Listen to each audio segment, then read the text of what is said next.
Okay, let's dive straight into this. Welcome to The Explainer.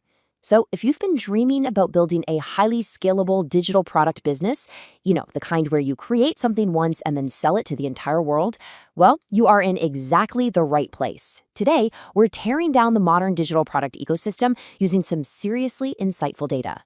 No fluff, no hype, we're just looking at the pure mechanics of what actually works in 2026. Here is our roadmap for today. First, we've got the blueprint for digital success. Then, AI tools for creation. 3, simple platforms versus merchant solutions. 4, navigating global tax compliance, which is a big one. 5, automating your digital store. And finally, scaling your tech stack. All right, Section 1, Blueprint for Digital Success. Let's talk about laying the foundation. And this brilliantly illustrates the whole point, right? Build once, sell twice. I mean, the core value proposition of digital products is just that simple. The ultimate goal here is to build an asset. Maybe it's a slick Notion template, an ebook, or a piece of software that requires zero physical inventory, has basically zero marginal costs, and offers literal infinite scalability. You're not trading your precious time for money anymore. You are building leveraged assets. But, that brings us to a pretty harsh reality, which is perfectly captured by this question. Why do so many beautifully designed digital products fail to make a single sale? It is such a common trap. Beginners get totally sucked into this myth of quote-unquote easy passive income.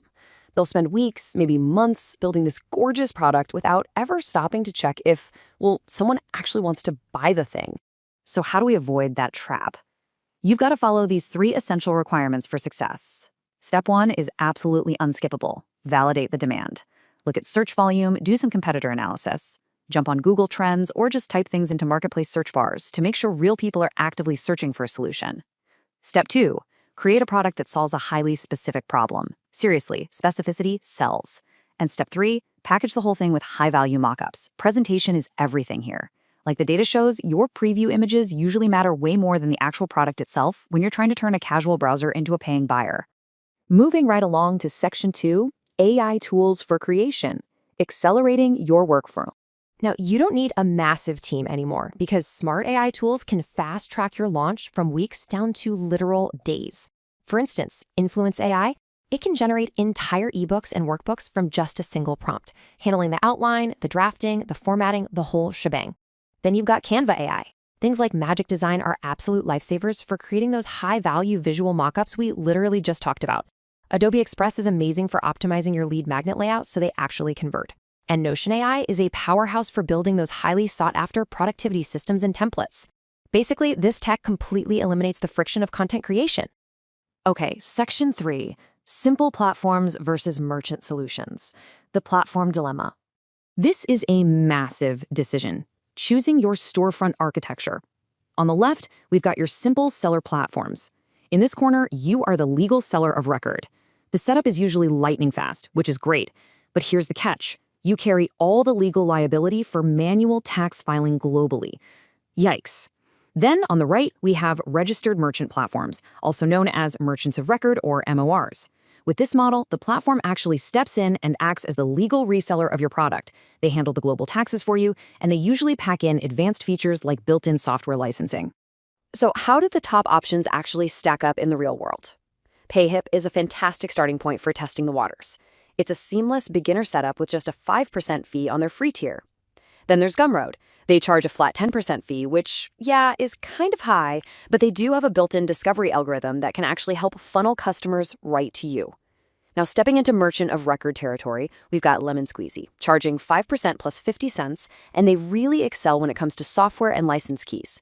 And then there's Dudo payments. They come in at 4% plus 40 cents. What's killer about Dudo is they offer full global tax compliance and let you accept local payment methods. Think UPI in India or Pix in Brazil. That is a massive game changer for boosting your international conversions. Which leads us perfectly into Section 4, navigating global tax compliance. The compliance paradox. Let me ask you something real quick. Who actually pays global sales tax? I know it's incredibly easy to think, hey, I'm just a small creator, I'm way too small for the government to care about taxing me, right?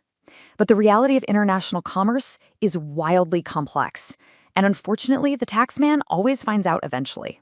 And that is exactly why the merchant of record, or MOR, is absolutely crucial to understand. Think of an MOR as basically hiring your own in-house global accounting team.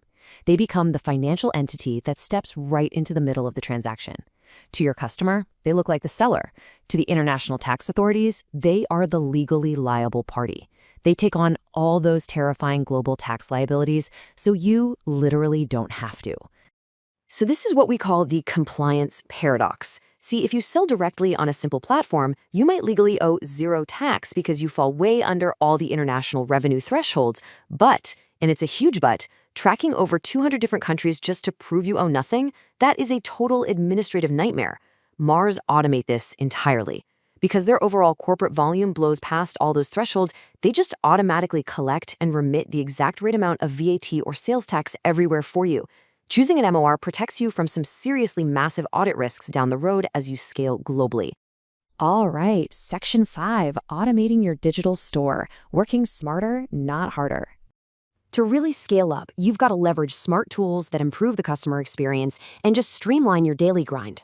Take Microsoft 365 Copilot, for example. It offers seamless workspace integration, magically pulling data from across all your files so you're never wasting time hunting for information. Then you have tools like Dodo's Sentra AI agent. This lets you set up automated billing and technical integrations using just plain natural language prompts. I mean, no coding required whatsoever. And of course, you can use ChatGPT or Midjourney prompt libraries to automate those complex cognitive workflows, like whipping up marketing copy or social media posts on the fly. So, the crucial point is this. Your apps absolutely have to talk to each other. Zapier is the ultimate wizard for this. It automates workflows across literally more than 8,000 different apps. Picture this. A customer buys your product, and Zapier instantly drops them into your email marketing sequence, updates your CRM, and even pings your customer support hub. It effortlessly integrates your store applications to save you hours, and I mean hours, of mind-numbing manual data entry every single day. Finally, Section 6, scaling your tech stack. When to pivot. Okay, here's the exact progression for transitioning from beginner tools up to integrated professional solutions. Step 1, test the demand. Start with a free, simple setup like PayHip. This validates your product market fit without any upfront costs. Simple, right?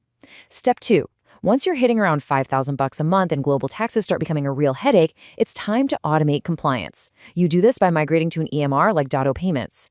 And then, step 3, when you are scaling way beyond 6 figures and you want absolute total brand ownership, maximum customization, and the lowest possible long-term fees, you graduate to an enterprise setup. We're talking Shopify paired with something like the Digitally app for super secure file hosting and license delivery. I want to leave you with this final provocative thought to chew on. Take a good hard look at your current plan. If your digital product goes completely viral tomorrow, will your current tech stack build you a scalable empire, or will it just trap you in a new 9-to-5 tax accounting and customer service job? By laying the right foundation, choosing the exact right platform, and aggressively leveraging AI automation, you get to choose the empire. Thanks so much for joining me on this explainer. I really hope this roadmap empowers you to launch smartly and scale efficiently. Catch you next time.